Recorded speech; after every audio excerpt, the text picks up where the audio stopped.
Today is the second Sunday of Lent,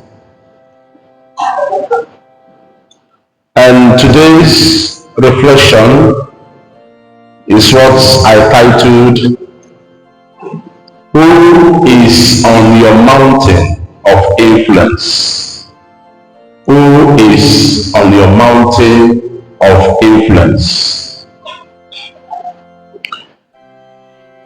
The first reading tells us how God promised to reward Abraham's faithfulness, how God promised to reward Abraham's fidelity by blessing Abraham and also blessing his posterity.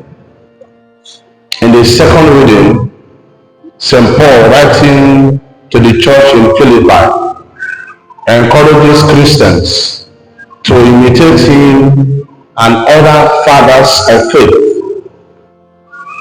In addition, St. Paul warns against what he calls enemies of the cross and a life of party, a life that he calls earthly life, that involves worship of the belly through eating and drinking. It reminds us that we should not live like earthly men, but to live like those whom the Lord had promised to renew our body and to make our body a glorious one. In the Gospel reading, Jesus Christ took his disciples to a mountain. The Gospel reading begins by saying, 8 days later, Jesus took Peter and James and John and went up the mountain to pray. Why did Jesus Christ take these 3 disciples to the mountain? The answer is found 8 days before. 8 days before, Peter confessed Jesus Christ as the Christ, as the Son of the living God. And Jesus Christ said to him, Flesh and blood has not revealed this to you, but my Father who is in heaven. And Jesus Christ went on to say that the Son of Man will suffer persecution and will be killed. The moment Peter heard this, Peter said, God forbid, this must not happen. Peter wanted to accept Jesus Christ as the Messiah, but he refused to accept the cross. He refused to accept that the salvation of the world comes through the suffering and death of Jesus Christ. So Jesus Christ wanted to show to Peter and some of the disciples that the salvation of the world will come through suffering and death. So he took them to the mountain 8 days later. While he was on the mountain, the disciples were filled with sleep. They were trying to be awake, but they were also fighting against sleep. And as this was going on, they had an encounter, what we call the transfiguration. They saw that Jesus Christ looked different. His clothes became so dazzling white. In one of the accounts, we are told that no earthly bleach could make it look that dazzling white. So they saw theophany, Moses and Elijah talking with Jesus Christ about his exodus. Exodus in this context means his suffering and death. So Peter saw the glory, a glimpse of the glory, and he said, it is good that we are here. Let us remain on this mountain. We shall not go down from this mountain, because on this mountain I have seen the glory of God. So this glory is so wonderful. So we are going to build 3 tents or 3 booths. One for Moses, one for Elijah, and one for Jesus. This glory must not be a temporal one. It's something that we want to continue to see every day of our life. And suddenly, Moses and Elijah started to depart. And they were seeing themselves going into the cloud, and they were afraid. In other accounts, we were told that they heard the sound of earthquake, but in fear and trembling, they realized that Moses was no longer with them, Elijah was no longer with them, only Jesus. And he said to them, this thing you must keep to yourself. Glory, glory to Jesus. The transfiguration of Jesus Christ brings before us some points for us to reflect on. The first one is that the glory of Jesus Christ comes through suffering, what we call no cross, no crown. The way of the cross is the way of salvation. The way of the cross is the way of glorification. In Latin it is called via crucis, via salutaris. That the cross leads to salvation. Today, dear brothers and sisters, so many Christians want to live a Christian life without the cross. They want to live a crossless life. They are always looking up to Easter. They are looking up towards the resurrection. But they forget that without the cross, there will be no resurrection. And the resurrection of Christ is tied to his crucifixion and death. You cannot believe the resurrection of Jesus Christ and abandon his cross. His cross shows us the resurrection, and the resurrection also points to the cross. We must avoid a life that is a crossless life. A crossless life is not a Christian life. So many Christians today will tell you that Jesus Christ is no longer on the cross, that he has ascended to the heaven, and so you should not look upon the cross, you should look upon the resurrection. Dear brothers and sisters, even after the resurrection of Christ, St. Paul reminds us that he has come to speak of Christ, and not just of Christ, and also of him crucified. Today, so many persons are running away from the cross. But Jesus Christ says to us, if you want to be my disciple, you must take up your cross every day and follow me. A disciple is one who carries his cross every day and follows Jesus Christ. It is not the one who wants to go straight to the tomb of resurrection, but one who carries his cross and together with Jesus Christ, journey together. Dear brothers and sisters, the cross is at the center of our Christian faith. And this brings to mind this ancient song. On a far away, stood an old rugged cross, the emblems of faith and shame. Let us sing together. And I know that old cross, where the dear sun bless, for the war of lost sinners was shed. So I cherish that old cross, till my Lord is at last my later. I will pray to bow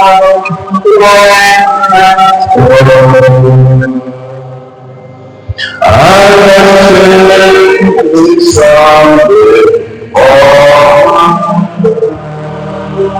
so cherish that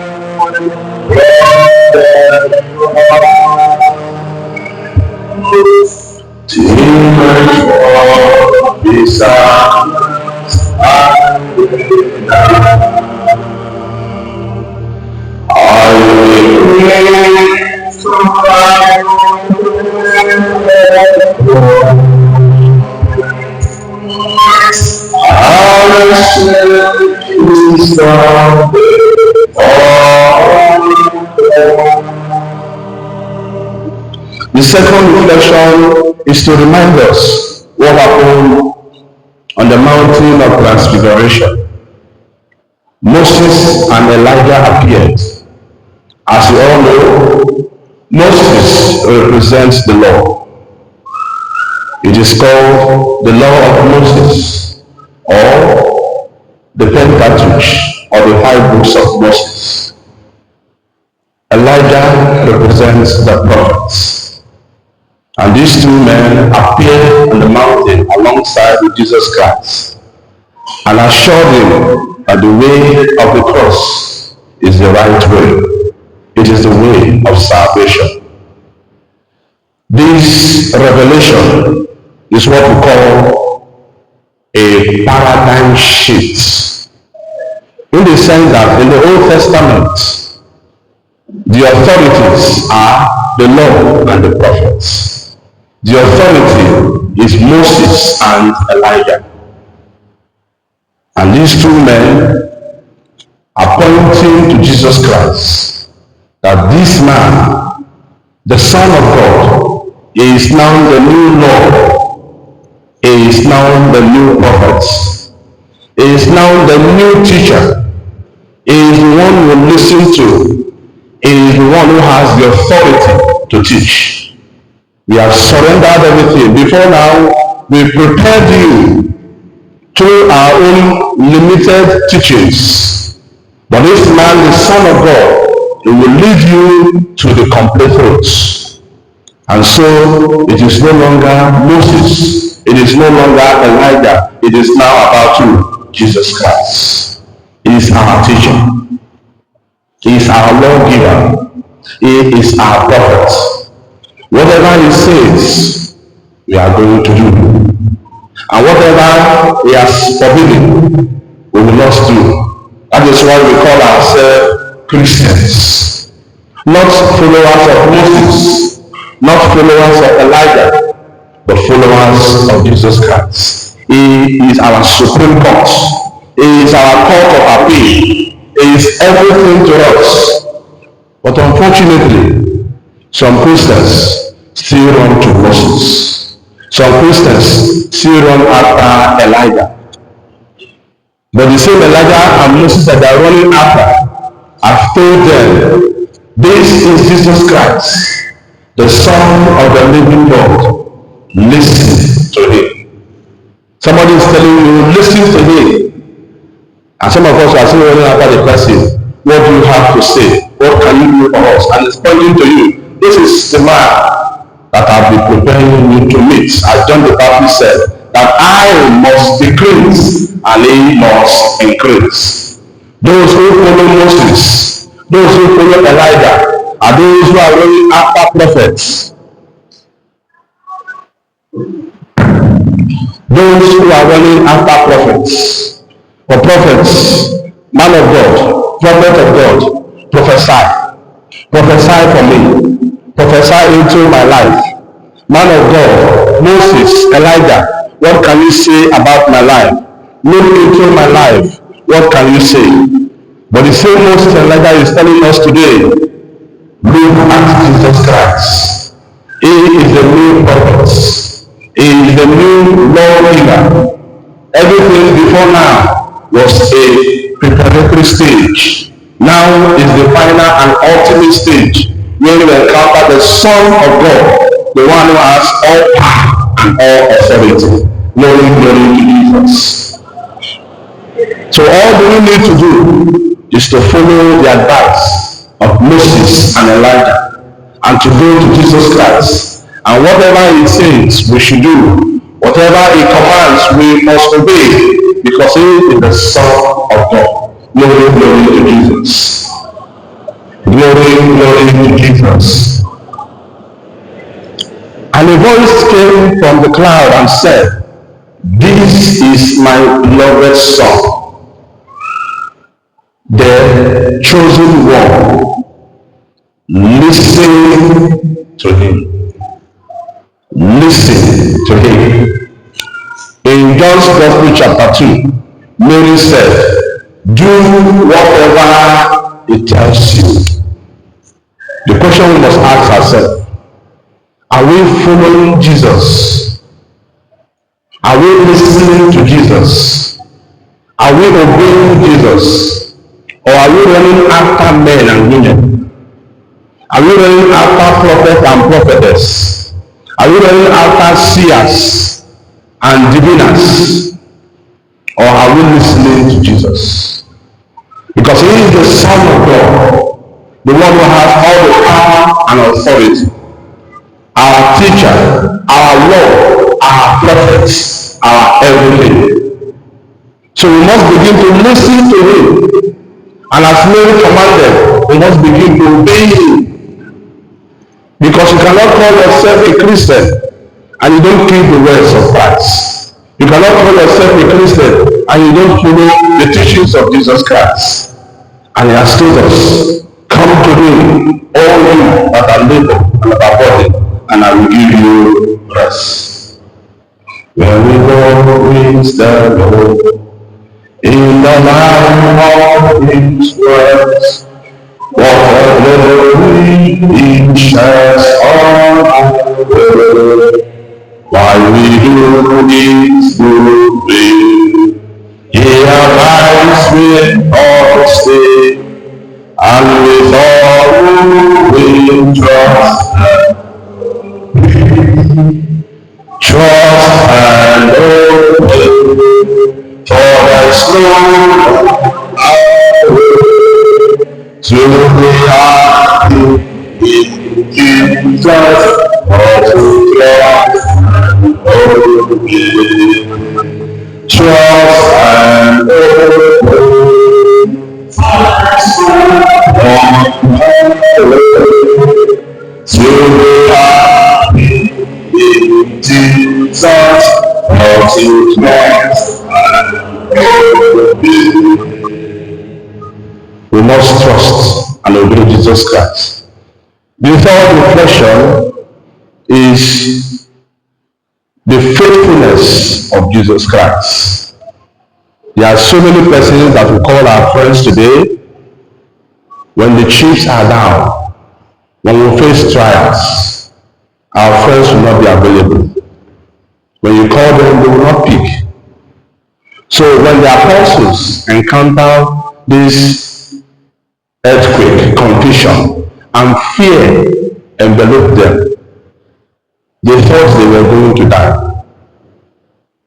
But after a while, when they raised up their eyes, they did not see Moses. They did not see Elijah. They saw Jesus Christ. He is the faithful friend. The friend that will never abandon his own. Through trials, through difficulty, Jesus Christ is faithful. Because God is faithful. If you make Jesus Christ your friend, he will stand with you through thick and thin. If you make Jesus Christ your friend, he will be with you. He will never abandon you like many earthly friends do. They follow you because they are fair weather friends. When the weather is fair, they stay with you. When the weather is gloomy, they abandon you. But Jesus Christ is the friend that is faithful, the friend that never abandons, the friend that is very loyal. And when everything, through the cloud, in the storm, he was there with them. And when everything calmed down, they only saw it. And he said to them, do not be afraid. Do not be afraid. Make Jesus Christ your friend. He is a faithful friend. He is a loyal friend who will never abandon you. Through the storm, through the rain, through the sun, all kinds of situations will come. Jesus Christ remains the same because He is the same yesterday, today, and forever. That patient name reminds us, what a friend we have in Jesus. Our sins and grief to bear, sins and grief to all, and privilege to bear. Waiting to God in prayer. Oh, what makes me humble, oh,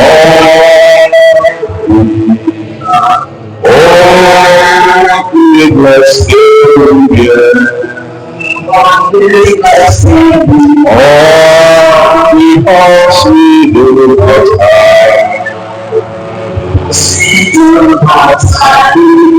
waiting to God in prayer. Dear friends in Christ, the transfiguration of Jesus Christ took place on the mountain. The mountain is a place of encounter. It's a place to meet God. The mountain is a place of importance. The mountain is a place of influence. Important events in sacred scriptures occurred on the mountain. Abraham took Isaac to the mountain for sacrifice. Moses encountered God on Mount Sinai, and there he received the 10 Commandments. Elijah defeated the prophet of Baal on Mount Carmel. Moses went to the mountain to pray for victory for Israel. Jesus taught us the Beatitudes on the mountain. Jesus died on Mount Calvary, and today he was transfigured on the mountain. Now, if you look at it very well, you see the importance of the mountain. A place of power, a place of influence. And that is why I titled today's reflection as, who is on your mountain of influence? The mountain is a place of influence. And there are 7 mountains that controls the world. 7 mountains. The first one is called the mountain of the family. The mountain of the family. The family has a very big influence on every human being. The family has a very big influence on every human being. But the question is, on the mountain of the family, who is in charge? For some families, they practice feminism. For some families, they practice ultra-traditionalism, where women don't have voice. The family is going through a battle of who will be in charge of the family. Some women want to be in charge of their families. Some men want to be in charge of the family. And also you have an external influence. The devil also wants to control the family. The question we must ask ourselves today, on your family, on that mountain of your family of influence, who is in charge? Who is in charge of your family? Is it God, or is it earthly ideas? Our families must have Jesus Christ at the top of it. The law of Jesus Christ, the way of Jesus Christ, his teachings must be in charge of our families. On the mountain of transfiguration, Moses and Elijah left the sea, and Jesus Christ was alone on the mountain. In other words, he became the center of attraction. He becomes everything. He is the Lord, he is the prophet, he is the teacher, he is the Alpha and the Omega. Unfortunately, so many Christian families do not have Jesus Christ on top of the mountain. So many Christian families don't pray together as a family. So many Christian families live as if they are pagans. So unfortunately, in some of our Christian families, Jesus Christ is not in charge. Jesus Christ is not on that mountain of the family. All kinds of things are inside. Social media, all kinds of ideas. Today, we must return our family back to the mountain where Jesus Christ is in charge. Not social media, not ideas speak around the streets, but on the principles of Jesus Christ, the principles of fairness, the principle of togetherness, the principle of discipline, the principle of working hard. Most families wake up in the morning, the man goes to the left, the woman goes to the right, the children are scattered. There is no sign of unity of coming together to pray. We're giving this tradition that the family that prays together stays together. When the family comes together to pray, it means Jesus Christ is in charge of our family. When we come back from our daily activity, everybody is busy. The children are busy pressing their books. The man is busy thinking about money. The woman is busy watching TV, television, and the rest of them. So in the family, we don't have the structure where Jesus Christ is in charge and where things are supposed to follow the Christian principles. So we must ask ourselves today, as a father, as a mother, who is in charge of my family? Because in life, there is no vacuum. If Jesus Christ is not in charge, it means one thing. It means the devil is in charge. So the question is, who is in charge of the family? On the mountain of your family, who is in charge? The second mountain of influence is education. Education plays a very important role in the life of everybody. Today, we want our children to go to school, to be educated, and to have degrees so that they can compete in the markets. But the question is, what kind of education are we giving to our children? Today we have education without morality. We have educated people, but they are ignorant of Jesus Christ. Education without morality and educated men and women who are ignorant of Jesus Christ. If you are educated and you don't know Jesus Christ, and you don't abide by his principles, it means that education is an education without morality, an education that the devil is in charge. There are so many things that are being taught to our children in schools that are not aware of.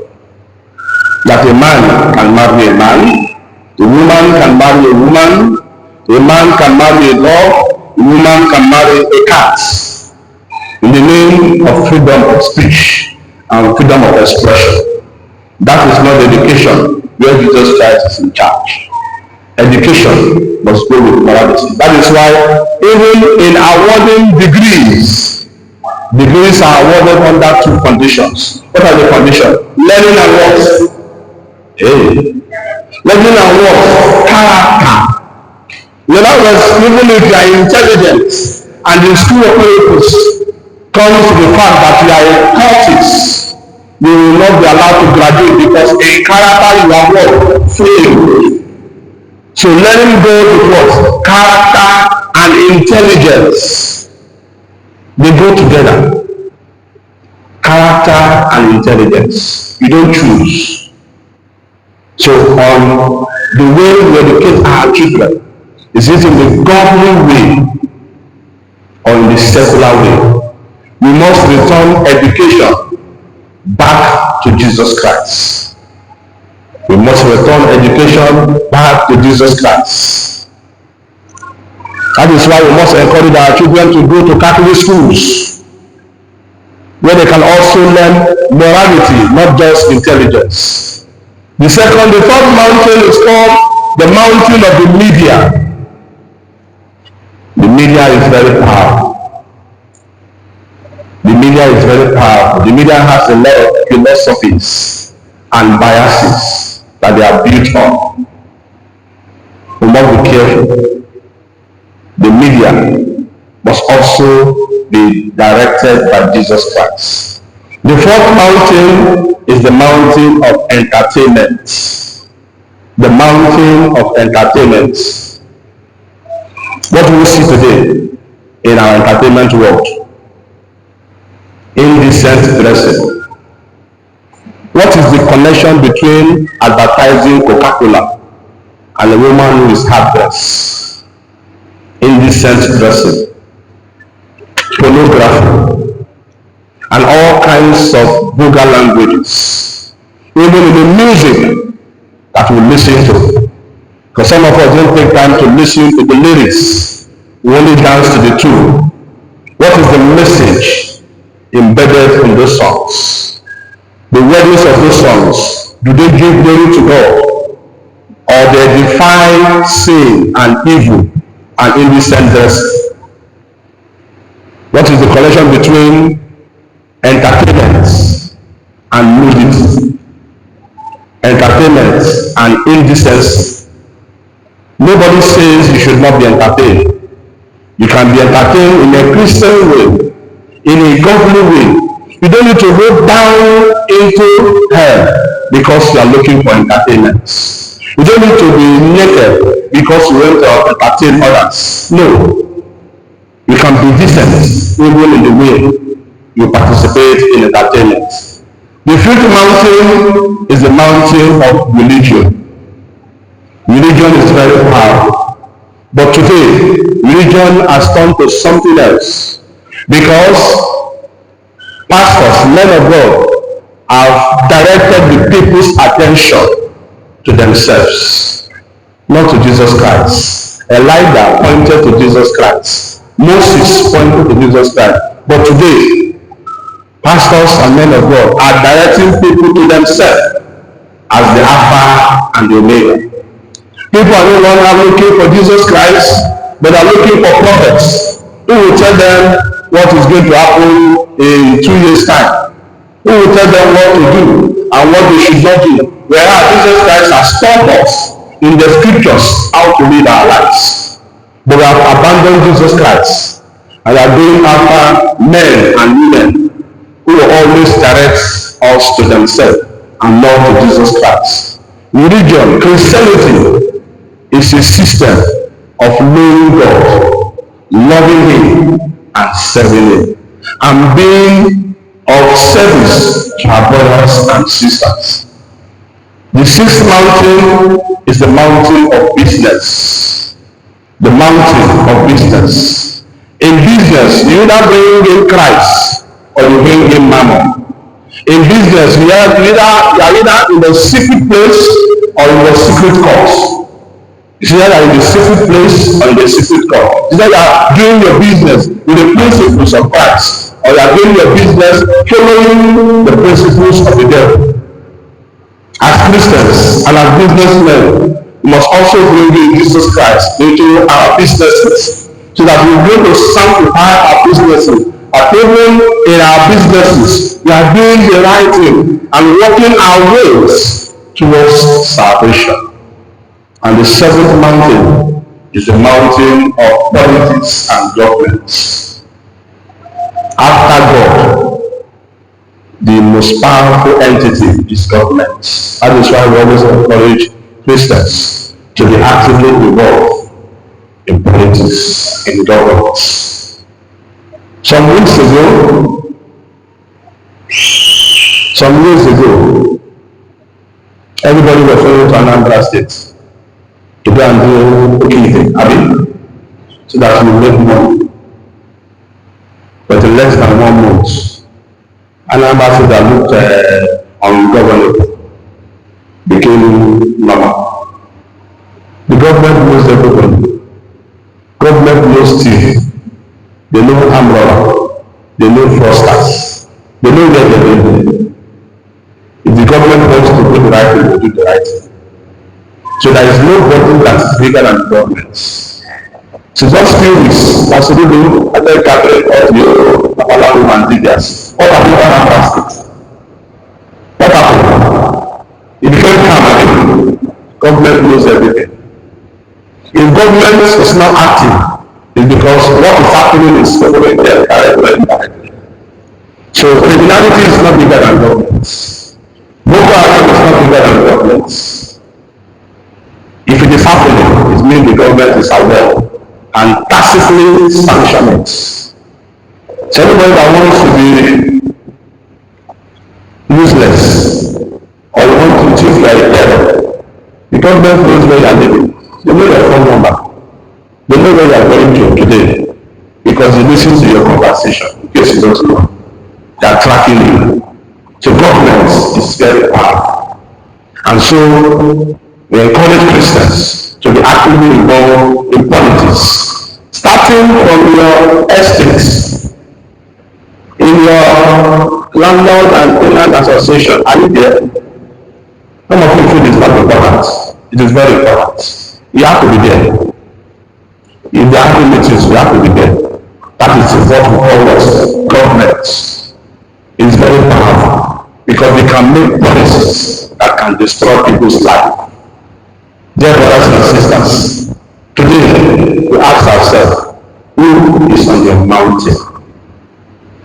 Who is on the mountain of influence? The mountain of your family, the mountain of education, the mountain of media, entertainment, religion, business and politics, the mountain of your life. Who is in charge? Today, you must enthrone Jesus Christ in all the mountains of our life, so that his ways will lead us. And when he leads us, we follow. And when we follow, we will never fall. Because if